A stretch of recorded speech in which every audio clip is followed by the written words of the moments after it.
Shalom, shalom, bien-aimés dans le Seigneur, soyez les bienvenus dans notre ministère prophétique avec le prophète, écrivain, conférencier depuis Yaoundé, Cameroun. Que Dieu visite tous ceux qui sont déjà abonnés à ce ministère prophétique. Et toi qui n'es pas encore abonné, peut-être c'est la première fois pour toi de tomber sur ma page, peut-être c'est la première fois pour toi de me découvrir. Mes frères et sœurs, veuillez vous abonner massivement pour être attentifs au son de la trompette et suivre les enseignements que Dieu passe à travers son serviteur. Mais bien aimés dans le Seigneur, avant de commencer, nous en avons magnifié notre Dieu, une adoration. Éternel les armées, notre roi, notre bouclier, notre tout, notre protecteur, Père éternel des armées. Nous te rendons grâce, Père, pour ton nouveau souffle de vie. Nous bénissons ton nom, Père, parce que tu nous établis parmi les vivants ce matin. Nous bénissons ton nom, Père, parce que tu n'as pas permis que Satan se réjouisse de nous.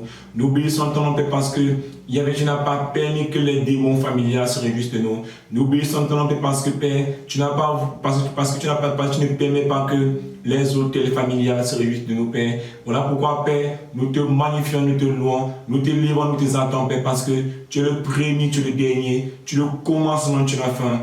En toi, il n'y a pas de bouclier, Père éternel des années. Que l'honneur, l'adoration, la gloire te reviennent pour des siècles et siècles. Amen. Car ta bonté vaut mieux que la vie. Car ta bonté vaut mieux que la vie. Car ta bonté vaut mieux que la vie. Car ta bonté vaut mieux que la vie. Car ta bonté vaut mieux que la vie. Car ta bonté vaut mieux que la vie. Car ta bonté vaut mieux que la vie. Car ta bonté vaut mieux que la vie. Mon âme dit oui, Seigneur, mon âme dit oui, Seigneur. Je dis oui, Seigneur. Je dis oui, oui, oui. Mon âme dit oui.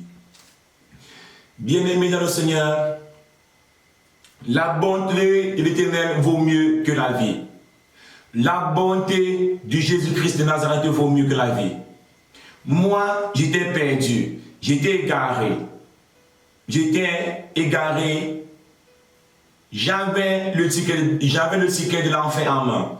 Mais ce grand monsieur, ce grand homme, Jésus-Christ de Nazareth a déchiré le ticket de l'enfer qui était entre ses mains, entre mes mains. Voilà pourquoi je dis, sa bonté vaut mieux que la vie. Sa bonté vaut mieux que la vie. Et le Seigneur me dit d'aller faire sa volonté, d'aller prêcher sa parole, d'aller baptiser son peuple, d'aller évangéliser sa parole.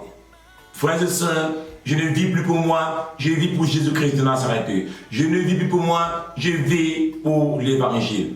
Et je rends grâce à Dieu pour ça, je bénis avec pour ça. Mais bien aimés, dans le Seigneur sans toutefois tarder, nous allons continuer dans la deuxième partie. Seigneur, enseigne-nous à prier. Nous continuons dans la deuxième partie. Seigneur, enseigne-nous à prier. On s'est arrêté sur que ton règne vienne. Et maintenant, nous allons continuer. Nous allons prendre Matthieu chapitre 6, versets 11 à 12. Je lis la Bible dans le nom puissant de Jésus. donne-nous aujourd'hui notre pain quotidien. Qui nous dit ceci? Bien-aimé dans le Seigneur, quand Jésus-Christ nous parle du pain quotidien, il parle de la nourriture de l'âme. Quand il dit le pain quotidien, il parle de la nourriture de l'âme. Parce que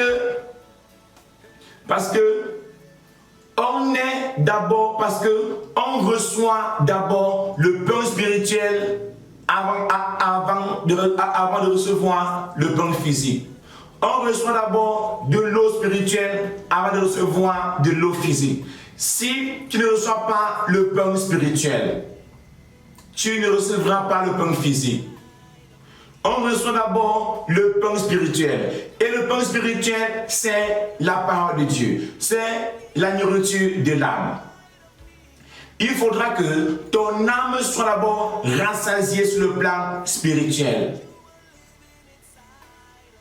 Il faudra que ton âme soit rassasiée sur le plan spirituel afin que tu reçois sur le plan physique. Il faudra que ton âme soit en bonne santé. Il faudra que ton âme soit dans la joie afin de recevoir sur le plan physique. Bien-aimé dans le Seigneur, et toute personne qui ne reçoit pas la parole de Dieu, et toute personne qui ne reçoit pas Jésus-Christ et ne met pas sa parole en pratique, son âme est malade sur le plan spirituel. Et nous allons lire le deuxième livre. Le Seigneur parle à toutes ces personnes qui ont faim de la parole de Dieu sur le plan spirituel. À toutes ces personnes qui n'ont pas encore reçu le pain spirituel. Nous sommes dans Ésaïe chapitre 55, verset 1 à 2, verset 1 à 3, qui nous dit ceci. Vous tous qui avez soif, venez aux eaux. Même celui qui n'a pas d'argent, venez. Achetez et mangez, venez.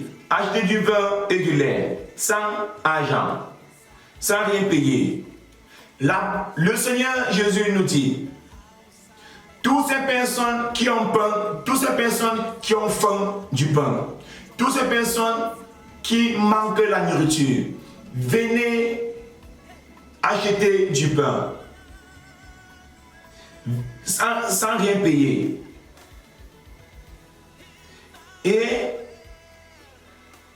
on reçoit le pain spirituel en mettant la parole de Dieu en pratique.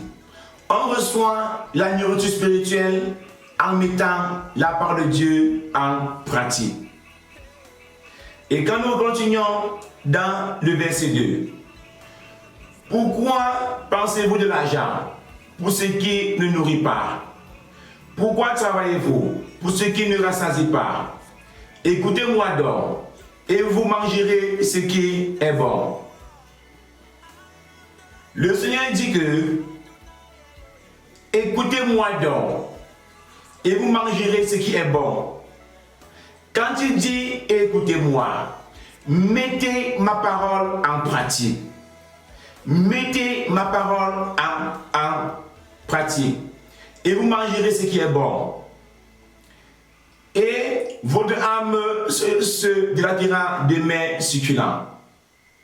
Votre âme serait rassasiée. Votre âme serait dans l'abondance. Votre âme serait dans la joie. Et quand l'âme est dans la joie, et quand l'âme est rassasiée, sur le plan physique, tu ne manques de rien. Nous continuons dans le verset 3. Prêtez l'oreille et venez à moi. Écoutez-moi et votre âme vivra. Prêtez l'oreille et venez à moi. Écoutez-moi et votre âme vivra. Écoutez Dieu, c'est mettre sa parole en pratique. Écoutez Dieu, c'est mettre ses commandements en pratique. Écoutez Dieu, c'est l'obéir. Votre âme vivra. Votre âme serait rassasiée du pain. sur le plan spirituel afin de recevoir sur le plan physique. Et quand nous continuons dans le verset 12 de Matthieu, qui nous dit ceci: remets-nous nos dettes, comme nous-mêmes nous avons remis à nos débiteurs. Remets-nous nos dettes, pardonne-nous, aie compassion de nous, aie pitié de nous, ne nous condamne pas, comme nous pardonnons, comme nous ne devons à personne. Pour être exaucé, évitez de faire le mal. Pour être exaucé, évitez les acharnements inutiles. Pour être exaucé, évitez de persécuter le prochain et évitez les rancunes pour être exaucé devant Dieu. Et quand nous continuons dans Éphésiens chapitre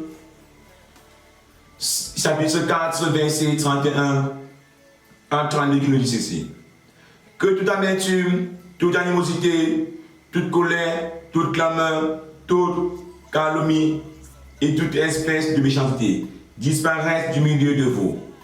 Soyez bons les uns envers les autres, compatissants, vous pardonnant réciproquement, comme Dieu vous a pardonné en Christ. Soyez bons envers tout le monde. Pardonnez tout le monde comme Dieu nous a pardonné en Christ. Dieu ne nous a pas condamnés quand nous sommes venus à Jésus-Christ. Dieu nous a accueillis et Dieu nous a pardonnés. Mais bien-aimés dans le Seigneur, pour être exaucés dans la prière, nous allons pardonner nos prochains. Nous allons être bons les uns envers les autres, évitant les disputes pour être exaucés dans nos prières, et ne condamnons personne, libérons tout le monde, ne condamnons personne, mes frères et sœurs, pour être exaucés dans la prière. Là, nous avons partagé 2 points de la prière. Oui, Père, éternel des amis, mon roi, mon oncle, mon tout Père. J'ai décortiqué la prière que tu nous as instaurée. Père éternel, j'ai partagé l'explication avec mes frères, Père éternel des amis. La prière que tu as instaurée, je les ai partagées avec les frères. Yahvé, merci Père de nous instaurer cette prière, Père. Que l'honneur, l'adoration, la gloire te revienne pour les siècles et les siècles. Amen. Oui, mes frères et sœurs, c'est votre humble prophète, écrivain, conférencier, Éric Amon depuis Yaoundé, Cameroun. Abonnez-vous pour être attentif à la 3e partie. Abonnez-vous pour être attentif à la 3e partie qui vient très fort. Frères et sœurs, je vous aime. Dans l'amour du Seigneur Jésus-Christ de Nazareth. Ciao. Bye bye, au revoir, au revoir. Rendez-vous pour la